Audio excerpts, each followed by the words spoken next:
Mas seja muito bem-vindo, boa noite, uma satisfação Boa estar noite a todos. com você aqui e o boa noite para os internautas que nos prestigiam, né? Uma satisfação de interagirmos, né? Então, inicialmente, eu gostaria de perguntar ao nosso convidado qual o panorama, na sua vasta experiência, na vivência, não só da advocacia, mas na academia, como que está a relação dos poderes. Antes até Obrigado, disso, presidente. eu queria perguntar como você está vendo esse cenário atual que nós estamos a vivenciar, professor Adriano. Bom, Ricardo, boa noite a todos. Estou aqui o presidente do IDEL, já deu os cumprimentos ali. Boa noite a você, então, a todo o pessoal do IDEL da Paraíba. Alegria estar aqui conversando com vocês todos, com você, receber esse convite. Nós estamos num momento de várias crises. Dentro da crise, né? Nós temos a crise da pandemia, que em si só nos tirou do que era o nosso cotidiano, nossa vida. Hoje fala-se muito, tem uma expressão que eu não gosto muito, mas enfim, do novo normal, e novo normal um pouco é isso. Também o nosso convívio pelas redes sociais, pelas salas de vídeo, quer dizer, a gente cada vez mais, as relações interpessoais, elas não são presenciais, são virtuais. Então a pandemia por si só já é uma crise. A outra crise dentro dela, que a gente tem visto, é também uma crise do direito. No Brasil, em particular, essa crise... parece a mais grave, né, professor Adriano? Eu diria que ela é tão grave como a própria pandemia. A pandemia traz uma gravidade de saúde pública inegável, e a crise do direito, ela traz dentro da pandemia, ela cria uma crise constitucional na relação entre os poderes, na relação federativa, na relação entre todos nós, entre os cidadãos, porque, na verdade, Ricardo, a grande questão do direito ele visa estabilizar expectativas, como diz o Niklas Luhmann.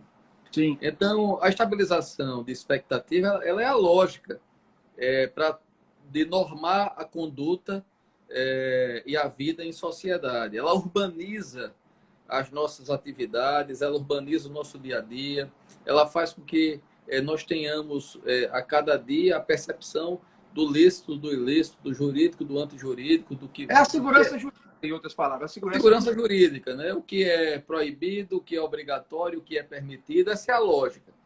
Quando nós temos uma crise jurídica, e quando essas expectativas estabilizadas são desestabilizadas, aí nós passamos a viver a pandemia jurídica também, e é o que nós temos vivido, né?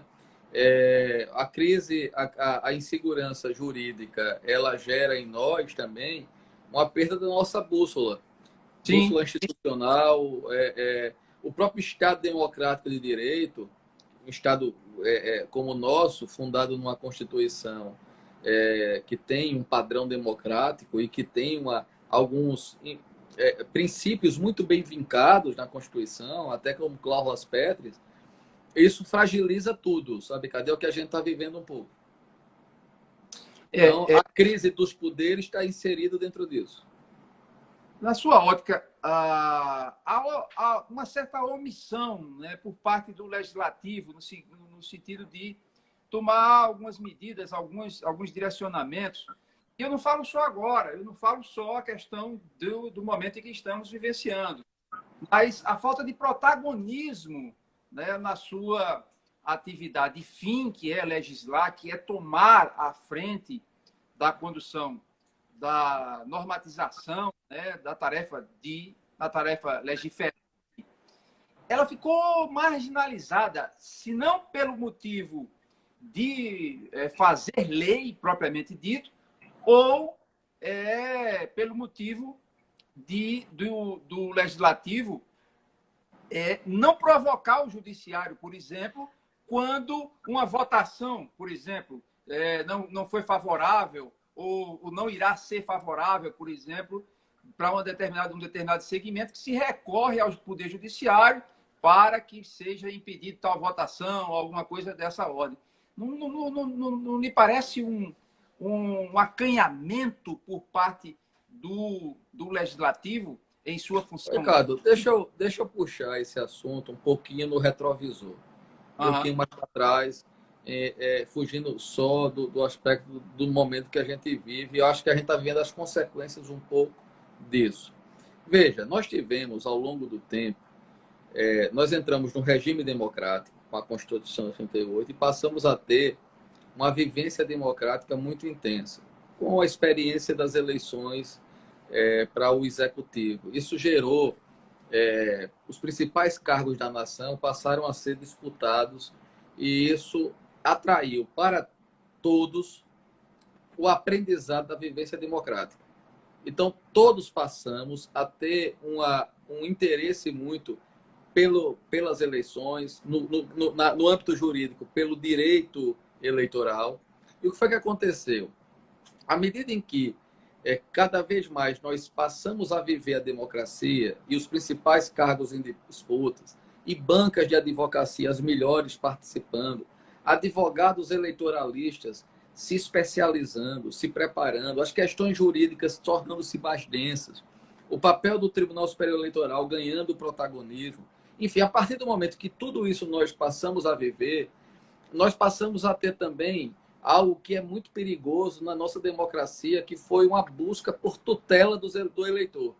Isso. Uma exacerbação da busca dessa tutela. Tratar o eleitor como alguém desprovido de vontade própria.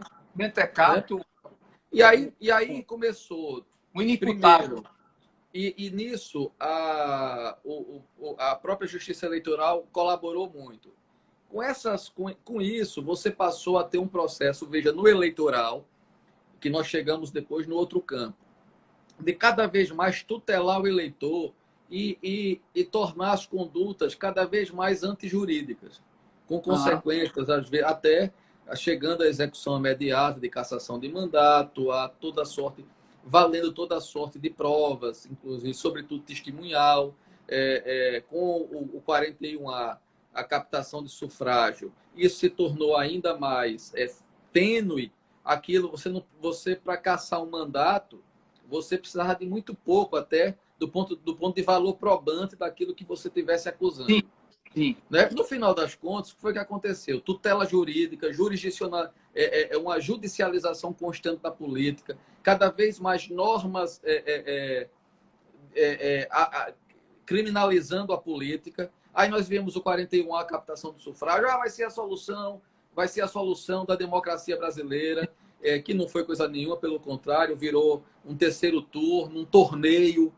Depois tivemos a questão da ficha limpa, vai ser a solução da democracia. E veja, e cada vez em que se buscava, na verdade, tutelar a democracia, tratando o eleitor como alguém que precisava de tutela o tempo todo do Estado, então começou-se a limitar. Grande vai! Estava aí o Luciano também. Um abraço. Estava conosco entrando. Enfim, uma galera muito boa aqui da Paraíba, de Alagoas. Luciano Guimarães. Turma toda. Então, o que é que acontece, Ricardo? Nesse processo, veja, nós passamos a ter a criminalização da política e essa criminalização da política levou-se cada vez mais ao nosso querido Marcos Sotomayor. Nós começamos a aprofundar isso de tal ordem que começou-se também a impedir, de certa forma, a dizer, bom, o eleitor não sabe votar, era o pressuposto, então vamos começar a querer excluir o político do processo. É como uma eleição com alvejante. Então, o alvejante era ficha limpa e começa... Bom, com isso aí vem a questão da condenação em segunda instância, gerar inelegibilidade, órgão colegiado. Ora, a ficha limpa foi que abriu as portas para essa lógica no processo penal e no direito penal. Uhum. Então, veja, digamos assim, a criminalização da política no âmbito eleitoral... É extremamente grave, né? Sim, mas veja, ela no âmbito eleitoral, ela passou a contaminar outras áreas do direito, Sim. sobretudo a área penal. Uhum. Então, nós tivemos uma criminalização da política de tal amplitude que, quando veio a Lava Jato, o lavajatismo, o ataque ao garantismo, a questão da bandidolatria como discurso, e todo mundo aplaudindo essa lógica de cada vez mais normas sancionatórias, limitação às garantias individuais. O que foi que aconteceu? A política começou a se contaminar em tal medida que, com o lavajatismo, nós tivemos essa crise no próprio processo eleitoral. Uhum. E a crise do processo eleitoral, com a fragilidade dos partidos políticos, aí começa a ter. E essa crise, que foi uma crise democrática também com o impeachment, que o povo foi para a rua. Então, o impeachment não foi golpe nesse sentido, o povo foi para a rua. Houve um movimento político. Então, ali você teve um aumento da participação popular no processo político, a criminalização da política e o esvaziamento do ambiente político legítimo. Sim. Portanto, viramos o ser político no sentido da vivência política, da construção dos partidos, isso viveu um processo de deslegitimação muito grande. E isso possibilitou... Você acha que esse acanhamento da classe política é consequência de todo esse cenário? De tudo isso. Então, não é só um acanhamento legislativo. É isso que eu quero chegar. Quer dizer, na verdade, esse é um fenômeno. O fenômeno mesmo, o núcleo duro do nosso problema está na deslegitimação que nós passamos a ter do processo político ao tal e a criminalização. Então, no final das contas, veja, aquilo que aconteceu lá no direito eleitoral, ele contaminou o direito penal e tomou conta do processo político, de maneira que a própria eleição do presidente Bolsonaro hoje, praticamente sem partido político, sem televisão, porque quero lembrar você outra coisa, Ricardo, com essa questão da criminalização da política, começou-se a criminalizar a propaganda. Sim. A limitação de propaganda, até o ponto de voto ser considerado vantagem pode pessoal. Nada, hoje, absolutamente. Não pode nada, o cara não pode olhar para o lado que é propaganda ilícita. Acabaram com o showmício, dizendo que ia diminuir os valores da eleição. E veja, e sempre com intervencionismo do judiciário, e o Supremo vai e acha, argumentativamente, descobre que a Constituição de 88, não sei quantos anos depois, 30 anos depois, descobre-se que o financiamento empresarial da política seria inconstitucional. Quer dizer, onde a Constituição tratou desse tema? Me permite uma inconstitucionalidade por princípios. Mandar um abraço aqui para Eduardo Johnson, grande amigo, né? Jovelino, que também. Aqui, o time bom entrando, muitos advogados queridos. Tá aqui. Tem até o pessoal aqui da Chessa, Luciana Martins, está aqui Deraldo Veloso, está aqui Diego Fabrício, advogados aí, eleitoralistas, né? Muito legal. Você acha que há um ativismo ou uma proatividade do judiciário nessas questões? Não, o judiciário, aí que está. O judiciário ele passou a ter, no campo da política, porque, veja, havia o livro do Mauro Capelletti, lá dos anos 80, com juízes legisladores. O Capelletti, um grande constitucionalista, processualista italiano, ele faz uma investigação no direito comparado sobre essa figura da hipertrofia do judiciário. O juiz então, os juízes legisladores é o nome do livro. Foi publicado pela Sérgio Antônio Fabrega. Tem a figura do juiz Hércules, né? Que resolve... Que já é uma visão do Dworkin. Mas o que eu quero dizer é isso, Ricardo, é que essa figura do juiz legislador, do juiz o judiciário anabolizado, né? Do ponto de vista das suas funções, hipertrofiado, ele começa a ter uma intervenção nos demais poderes, quer dizer, a pretexto de interpretar a Constituição, a pretexto de ser o guardião da Constituição, ele começa, então, a fazer modificações nas relações democráticas a partir de e justamente o poder que é o poder, em tese, menos seria para ser o poder menos político, e ele vai e entra no processo político, inicialmente através do Tribunal Superior Eleitoral e depois, de uma forma muito avassaladora, no próprio Supremo Tribunal Federal. Então, o Supremo Tribunal Federal ele passa a interferir, veja, ele começa a interferir no Legislativo, ele começa a criar, portanto, as suas próprias, digamos, através. Eu vou dar um exemplo que eu falei até com Vânia Eta, no exemplo que dei, repito, no Raposa Terra do Sol, o ministro Direito, que já falecido, saudoso, ele chegou como relator a normatizar como se dá os processos de demarcação de terra indígena, quando o papel era de quem? Do poder Legislativo. E é a figura... Então veio o Judiciário e legisla, óbvio. A disposição legiferante do Judiciário, que... Pronto. Ora, se isso é feito, então, em várias temáticas, e eu quero dizer que na política, com tanto maior razão, verticalização de coligação, a questão, como eu disse, gravíssima da inconstitucionalidade do financiamento empresarial da política, que é legítimo em qualquer lugar do mundo. E aí aqui se tentou fazer uma política assexuada da atividade econômica. Quer dizer, é como se fosse uma política na bolha. Ah, porque empresa não é eleitor. Isso não é tese, isso é frase feita e vazia. Então, isso, para te dizer o seguinte, veja como isso está tudo embrincado.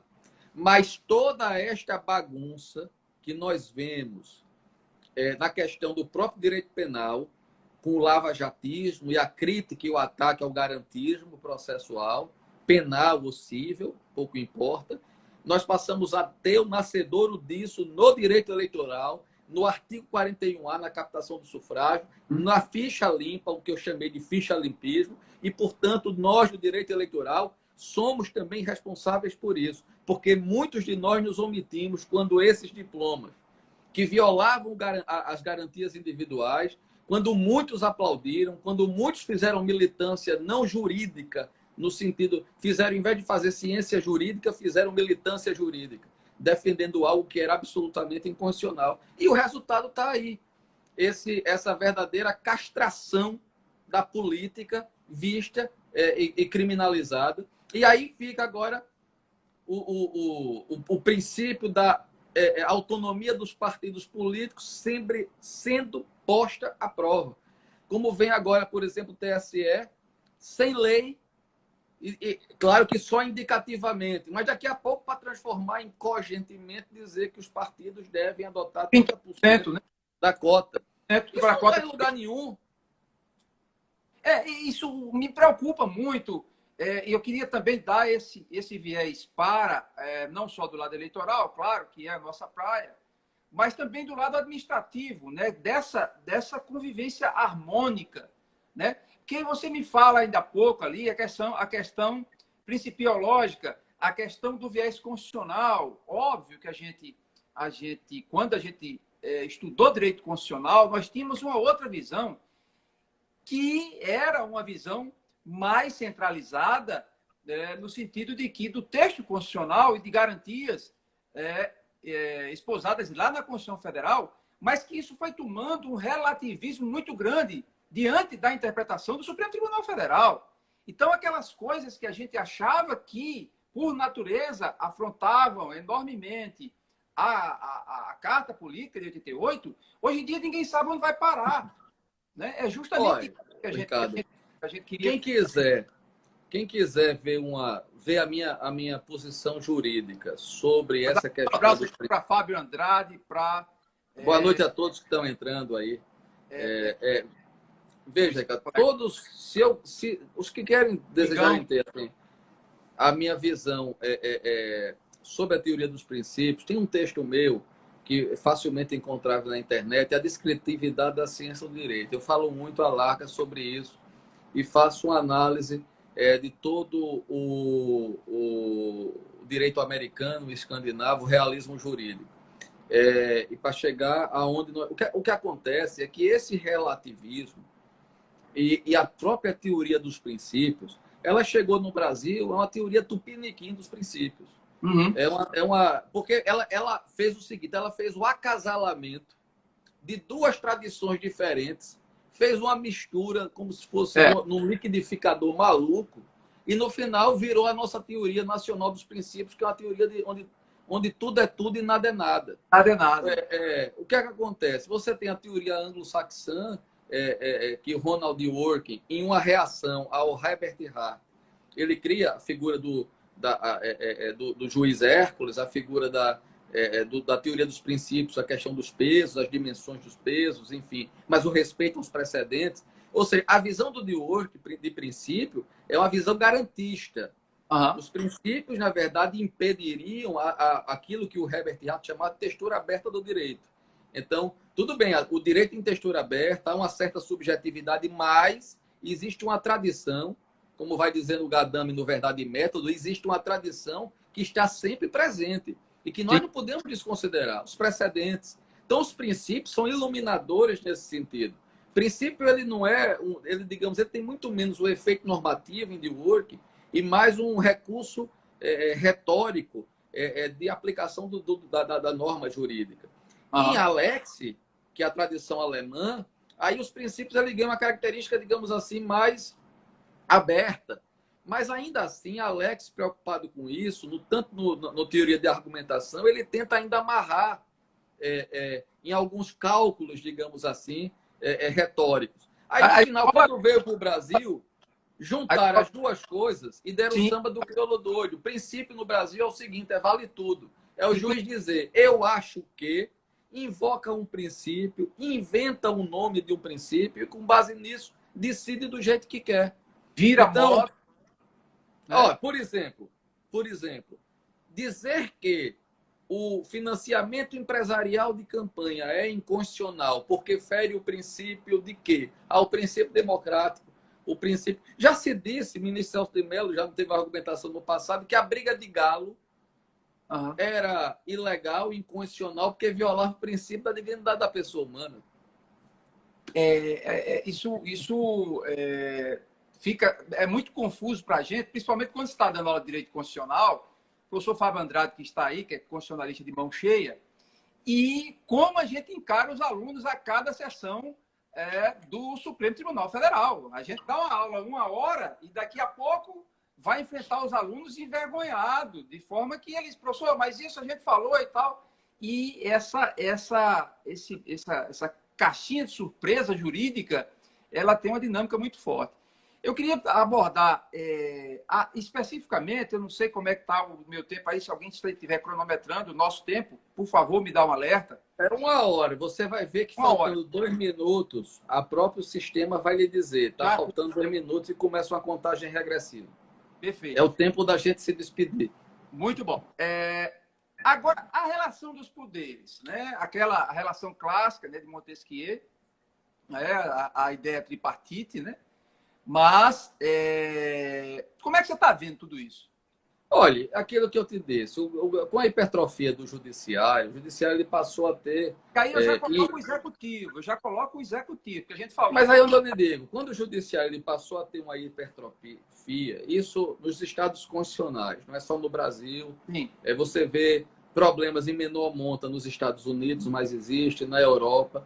No Brasil, com essa teoria dos princípios, em que nós passamos a ter um certo autoritarismo judicial, um voluntarismo, você passa a decidir invocando qualquer princípio que você nomeia ao gosto do freguês. Então, você cria um faroeste jurídico grande. E o que é que acontece? E, na verdade, é uma roleta russa. E, na verdade, o que é que acontece? Veja, no caso da relação entre judiciário e executivo, nós tivemos nessa pandemia, estamos tendo, uma experiência muito complexa, muito complicada para a própria ordem democrática, do papel da atuação do judiciário em face dos demais poderes, sobretudo do executivo. Você imagine, o ato de nomear, que é um ato do presidente da República, ele passa a ser, veja, é um ato imotivado. Os atos administrativos, eles são motivados, na maioria dos casos, mas você tem atos jurídicos imotivados porque eles são praticados anuto, pela vontade do administrador. Sim. Então, quando o ato de nomear, por exemplo, um delegado da polícia, um diretor-geral da Polícia Federal, você, ministro Supremo, suspendeu o efeito baseado num desvio de finalidade ou desvio de poder em meio a uma medida liminar, sem nenhum fato concreto, quer dizer, numa liminar, isso é uma intervenção, o ato administrativo ele passa a ser violado do seu mérito, que é, neste caso, insindicável pelo judiciário.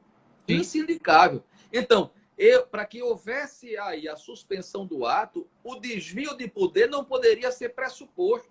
Ele tinha que ser posto não pode através ser, de provas. Presumir o desvio de finalidade. Presumiu, método a liminar e veja, isso é um desrespeito ao próprio conceito de soberania popular. O que eu quero dizer com isso é que a própria teoria do ato administrativo e do mérito do ato administrativo, que é uma construção francesa e tem uma lógica, os franceses, lembrem que os franceses têm a justiça comum e a justiça administrativa, justamente para separar os poderes. Então, onde é que o judiciário pode entrar? Não é no ato administrativo. Aquela história da jurisdição do curso forçado e tal. Então, onde é que ele pode entrar? Ele pode entrar naquilo que não diga respeito ao mérito do ato, porque o mérito do ato é insindicável pelo judiciário. Senão haveria o quê? A quebra da relação entre poderes. No Brasil, isso virou tão perigoso que o presidente da República nomeia o cidadão lá, um negro, para a Fundação Palmares. Porque o negro indicado para a Fundação Palmares é de direita e não elogia o Zumbi dos Palmares, teve a sua nomeação suspensa por quase 3 meses, 4 meses. Ou seja, o judiciário ele passa a dizer não só quem pode, mas como pode e por que pode. Isso é uma interferência indevida. No campo, da Constituição. No campo do direito eleitoral, agora já estão tentando criar a figura da improbidade administrativa eleitoral. Pois é, aí deixa eu te falar, essa figura da improbidade qualificada. Porque a improbidade administrativa, ela é gênero. Uhum. Mas não tem espécie. Ela na verdade, ela é um ilícito previsto em lei, ponto. Daquelas hipóteses legais. Agora, deixa eu te dizer um pouco antes de falar da improbidade eleitoral. Observe as armadilhas que nós armamos para nós mesmos. A lei de improbidade, lá dos anos 90, improbidade administrativa, naquele tempo não existia uma teoria dos princípios consistente. Quando se falava em violação de princípios, se pensava muito em princípios gerais do direito, que eram, portanto, demonstráveis... Boa noite. Que era, portanto, demonstrável a posteriori. Ora, o que é que se fez? Então, lá no artigo 11, passou-se a ser cláusula aberta. Uhum. Então, nós passamos a ter um crime cível, porque, na verdade... eu estou dizendo crime porque a improbidade, a lei de improbidade, ela é colada com o direito penal. Estão ali nas fronteiras do cível e do penal. Então, o que é que acontece? Criou-se um ilícito semipenal, digamos assim, e me dei essa licença poética, um ilícito semipenal que transforma um ilícito de hermenêutica, que foi tão criticado agora na lei de abuso de poder. Exatamente. Tá certo? Então, qual é a hermenêutica? Ora, você violou o princípio da moralidade, logo improbidade.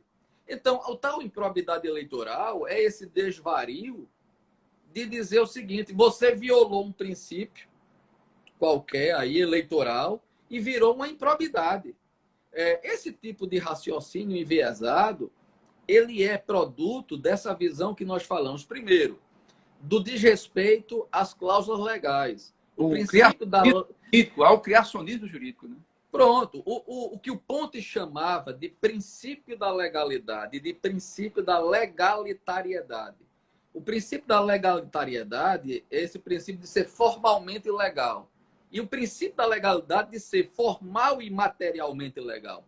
Então, o princípio da legalidade é essa densidade que é exigida no direito penal, no direito administrativo sancionador, do qual a improbidade é subespécie. Para dar segurança jurídica. Para dar segurança. Esse é o sentido do garantismo. Garantismo jurídico não é impunidade. Garantismo jurídico nada mais é do que o respeito à forma, portanto, à fonte jurídica, e o respeito ao conteúdo. E para que eu não tenha o quê? A sanção prevista ex post facto. Ou seja, eu tenho o fato, vamos supor, eu passei nessa rua. E depois... Essa rua hoje não tem nenhuma sinalização que é proibida. Aí amanhã, uma lei agora é contramão. Bom, como você passou ontem, eu aplico uma sanção em você. Ora, isso é o quê? Retroagir. É por isso que no direito eleitoral, quando veio a lei da ficha limpa, até que era retroativa... A não surpresa, né? O princípio da não surpresa, né? De você... Tudo! E aí foi... Fala tudo isso, né? Para o Supremo Tribunal Federal dar pela constitucionalidade da aplicação ex post facto, portanto, retroativamente, criou aquela figura bizarra da retrospectividade. Foi. Relendo canotilho às avessas. E aí o que foi que se fez? Aplaudido pela sociedade, lei da ficha limpa, norma sancionatória aplicada retroativamente. Obviamente, toda essa prática, Ricardo, gerou esse furdunço que nós estamos vivendo hoje institucional.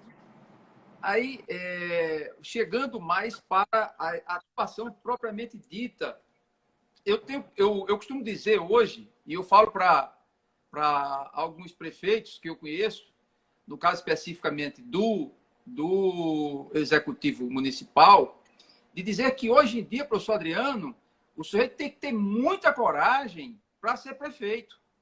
Porque mesmo que ele faça tudo certo, tudo dentro do figurino, ele ainda vai responder umas 3, 4, 5 ações, ação civil pública, ação por improbidade administrativa, uma coisa dessa ordem.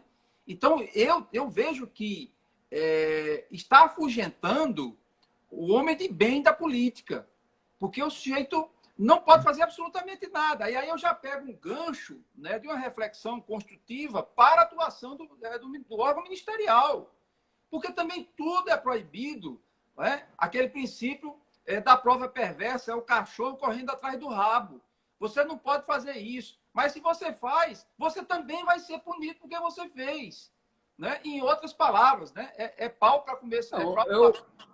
Eu vivi muito essa experiência. Pau para saber que tá bom.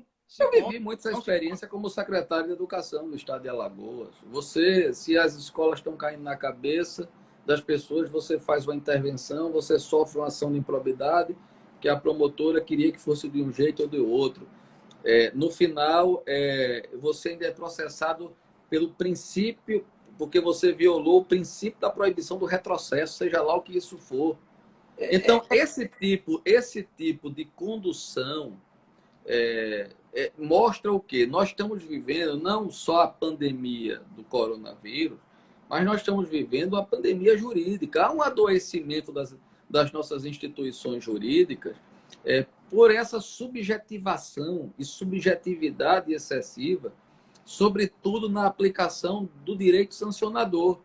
O direito sancionador, veja, o direito penal, por que foi que o direito penal foi criado como a partir, por exemplo, da obra de Beccaria, Cesare Beccaria, dos direitos e das penas? Qual é a lógica? O direito penal, ele visa sancionar o cidadão? Não, ele primeiro visa proteger o cidadão contra o Estado que sancionava sem regras. Isso. É o inverso. Então, a lógica do direito penal é ser garantista.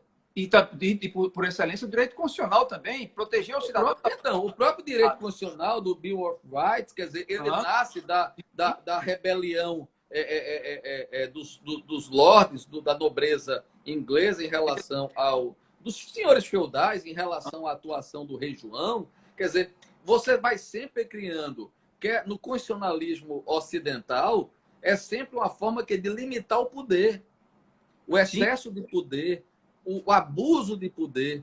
E nós passamos a ver um direito penal, um direito eleitoral sancionador, cada vez mais. Por exemplo, a figura do abuso de poder religioso. Isso é uma anomalia jurídica. É complicado, Você tem abuso de poder político, abuso de poder econômico.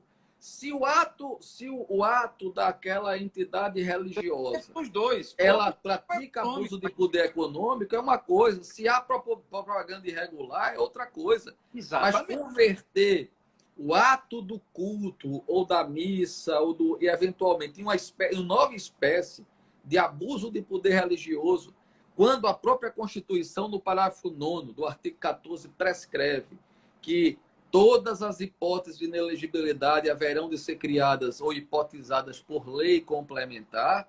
Quer dizer, você, por via jurisprudencial, está criando tipo ou hipótese nova de inelegibilidade. Eu posso criar um abuso de poder sindical. Sim.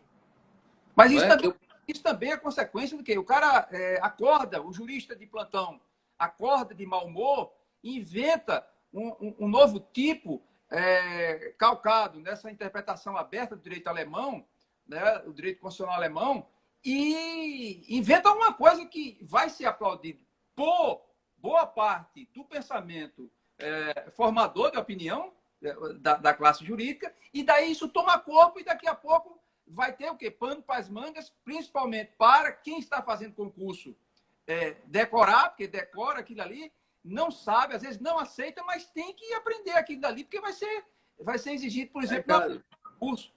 Né?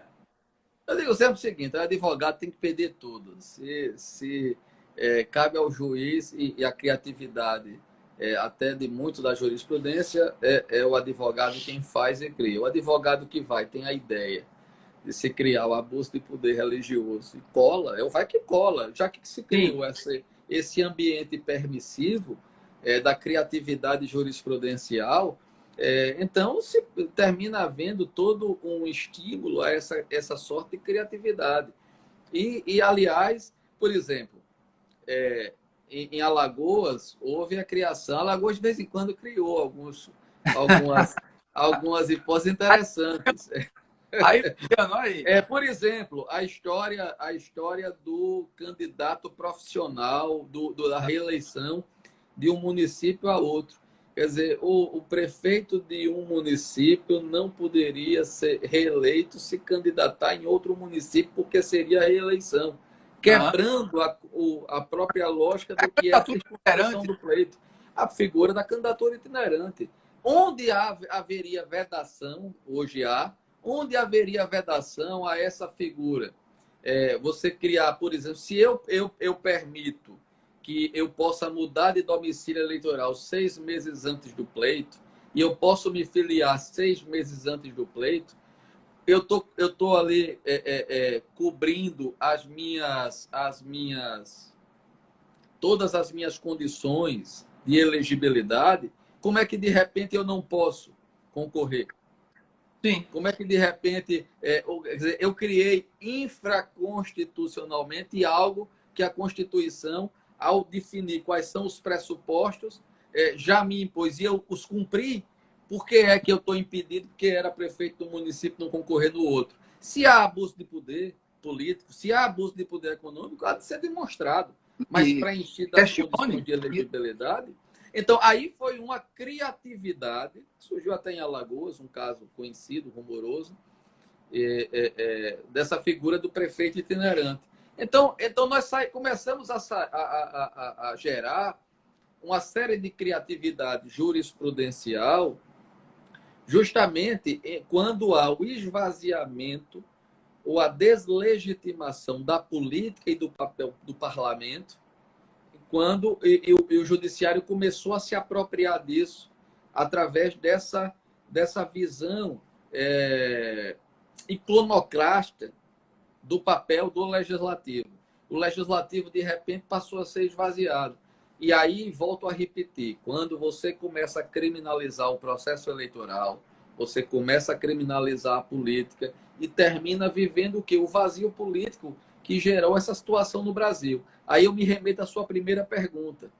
O Congresso hoje está omisso? Não. O Brasil hoje vive uma crise política de ausência de legitimidade. Você tem hoje no Congresso, um Congresso frágil diante das ruas, porque com as redes sociais hoje há uma certa democracia indireta. Aliás, Aliás, semi-direto. O povo vai para a rua direto agora. aliás, E é aí, outra proposta hoje, né? Eu vi hoje aí, segundo a imprensa, que tem um jornalista aí propondo já o controle das mídias sociais, quer dizer, um flerte direto com as uma ditaduras. visão totalitária da vida, né? E do mundo. É a inclinação ideológica ao totalitarismo. Diga uma Ô, coisa. Ricardo, deixa eu só falar rapidamente sobre isso, um segundo só, a questão das fake news. Surgiu a ideia, que era em tudo cretina e falsa, mas que ganhou a esquerda americana, os chamados liberais lá, os democratas e a mídia anti-Trump, anti-republicana, criou a tese de que o Trump foi eleito com base em fake news e num consórcio com a Rússia, não é? Está se mostrando agora no final do mandato dele que quem na verdade manipulou tudo foi o Obama. Está se falando o Obama Gate lá. Mas essa questão da fake news e esse é uma busca hoje no Brasil especificamente de se tentar controlar a livre manifestação de vontade. Isso é uma perda da densidade democrática. Buscar Sim. limitar. Uma perda total. Na verdade, uma perda total. Daqui a pouco eu já vi gente querendo. Eu vi aquele blogueiro, youtuber, eu vi uma passagem do Roda Viva, eu esqueci o nome dele, conhecido, de esquerda, ele falando já de que não, olha, controlar Twitter e Facebook não é meio importante, porque a fake news mesmo está transitando no WhatsApp. Então, observa, até a sua informação, a sua conversa privada é para ser bisbilhotada, ver se você está transmitindo para o seu interlocutor uma informação fake news. Então, veja, na verdade, é um controle do Estado na vida privada, na livre circulação de pensamento, na livre circulação da notícia, da expressão do pensamento político, enfim. Então, esse combate à fake news, e de novo, é o eleitoral que abre as portas, é sempre o eleitoral. O direito eleitoral tem muito esse veso. Nossos eleitoralistas, alguns temos diletos que muitas vezes pensando no bem do país, terminam por esse veso de querer tutelar o eleitor, querer um equilíbrio, uma bolha, terminam criando essas ideias. E hoje, no direito eleitoral, o tema recorrente do momento é fake news. Quando você ouvir falar em fake news no direito eleitoral, fique muito atento, porque normalmente o que está por trás é controle do Estado sobre o cidadão e sobre a livre manifestação de vontade. Posicionamentos ideológicos, né? É muito ruim. Então, na verdade, eu sempre me tenho manifestado muito. Né? Direita ou esquerda. Mandar um abraço aqui, o pessoal do TRE da Paraíba também está nos prestigiando. TRE da Paraíba. Um abraço a todos. Boa noite. Prazer imenso. Advogado também aqui. Bruno Lopes, Rafael Cedrin, Paulo Barbosa, doutor Requião, enfim. Muito bom ter todos aqui. Voltando a essa questão, você acha que o federalismo ele saiu lapiado dessa história recente que tem acontecido? Eu acho o Supremo, veja, de novo, nós temos um presidente da República, se assemelha muito um pouco com o que acontece nos Estados Unidos. Só para concluir, só fazer uma vez. Na verdade... O Marcelo Veiga aqui conosco. Marcelo, um abraço, Marcelo. O presidente da República, seja quem seja, ele simplesmente não tem controle nenhum sobre o seu território. Ele não pode fazer absolutamente nada, ele não pode editar um decreto. Isso é muito complicado. E, na verdade, é quem é mais cobrado, não é verdade? Não, e veja, veja, primeiro, o presidente da República, ele é, quem quer que seja, ele é o de maior densidade democrática é um presidente da República. Ele é o comandante em chefe das Forças Armadas por isso, porque ele é eleito pela maioria do povo brasileiro. Então, ele tem a maior densidade democrática. Nesse sentido de representatividade do voto, da soberania popular. Por outro lado, o que o Supremo tem feito, como eu disse, muitas vezes, e o Judiciário termina indo ao encontro disso, tutelando os demais poderes, nessa hipertrofia de que conversamos. Mas sobre o federalismo, veja, o Supremo Tribunal Federal terminou dando um impulso a uma perda de referência do federalismo Sim. brasileiro. E por uma razão, ao ser, por uma questão de uma certa contrariedade, digamos assim, com a forma de agir, pensar e ser do presidente da República, gostemos ou não, é ele o eleito, e com esse discurso que ele está fazendo na prática, tá certo? Então não há muita diferença daquilo que ele era como deputado, que ele discursou e que ele está atuando. Então o que é que acontece? O Supremo ele passou a ter uma atitude extremamente de esvaziamento, uma tentativa de esvaziamento do papel do representante da República. Isso. Fortalecendo, através disso, para ele não combate a pandemia, a figura dos Fábio Souza. Eu falei sobre isso. Determinar a cota feminina é uma intervenção inconstitucional. Aliás, conversamos isso num debate que tivemos no Dialogando Meeting com o próprio Marcelo Veik, que está aqui, e a Maria Cláudia. Nós tivemos esses assuntos, nós tratamos disso com Vânia Ieta também. Sim, voltando, Ricardo. Então, o que é que acontece?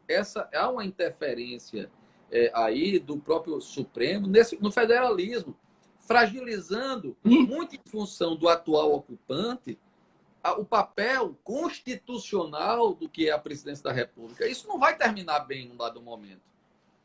E por isso que o próprio ministro Marco Aurélio propôs publicamente, para dar um recado, tem uma força moral, de dizer, não pode haver decisão monocrática sobre atos de outro poder, sobretudo aqueles de mérito administrativo. Quer dizer, dando puxão de orelha público. Não é? Foi isso que o ministro Marco Aurélio fez, ao tomar a iniciativa de um projeto de resolução.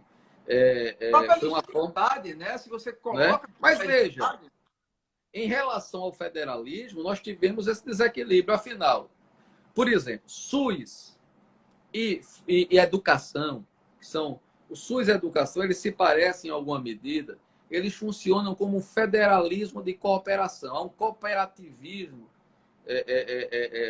federal, do federalismo, dos entes, das autonomias. E isso, como é que funciona? O poder, a União, ele tem constitucionalmente as competências na saúde e na educação e, conjuntamente, dentro do sistema estadual e do municipal, eles têm, Estado e município, uma atuação própria.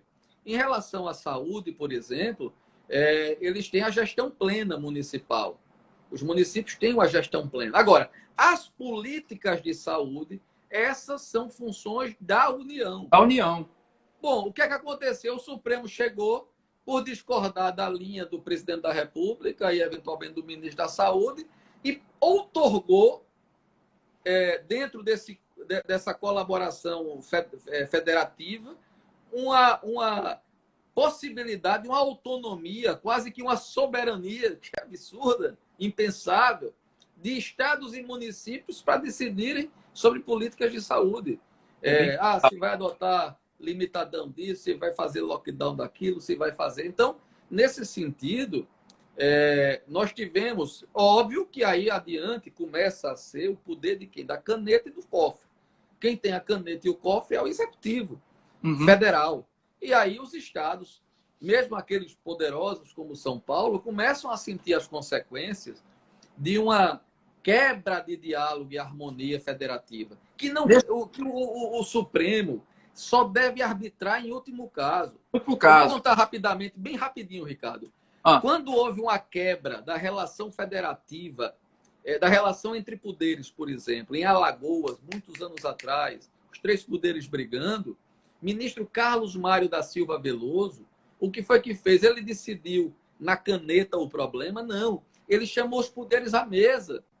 Isso. Ele buscou e arbitrou e evitou decidir ao máximo até que os poderes fossem compondo entre si. Porque ele tinha a compreensão que não cabe ao Poder Judiciário entrar no nível de intimidade do processo político. Hoje se mete a caneta de brincadeira. Em outras palavras, você não pode administrar. Você anulou a função administrativa do Poder Executivo. Mas um abraço para a professora... Querido Preto, obrigado. Miriam Gadelha está aqui, né? O Celso manda uma pergunta aqui que é justamente sobre isso, né? Que ele está cobrando aqui essa pergunta. Na relação entre poderes, como diminuir Valeu, Tiago. né? O protagonismo do judiciário na dinâmica política? O que eu venho falando é justamente isso. Nós tivemos, ao longo de todo esse processo, se vocês forem observar, tudo quanto nós temos vivenciado hoje de perda de legitimidade do processo político veio, sim, por uma intervenção, primeiro, do Poder Judiciário, lá atrás, do Judiciário, na tentativa de tutelar o eleitor, como se ele fosse, na palavra do Rui Samuel Spínola, um infante, uma criança. E aí veio aquela figura que eu denominei, olha, há muito tempo, nos idos de 98, a figura, no Instituições de Direito Eleitoral, nas palestras que fiz, escrevi, do moralismo eleitoral. O moralismo eleitoral fez nascer o ficha-limpismo, o moralismo eleitoral foi responsável pela captação do sufrágio, bagunçar o coreto, o moralismo eleitoral foi responsável... Chegando ao final, a gente só tem 1 minuto e 48 segundos. Foi responsável por acabar com o financiamento empresarial de campanha, ou seja, nós hoje vivemos uma democracia de arremedos, e isso é muito ruim porque foi uma interferência do judiciário.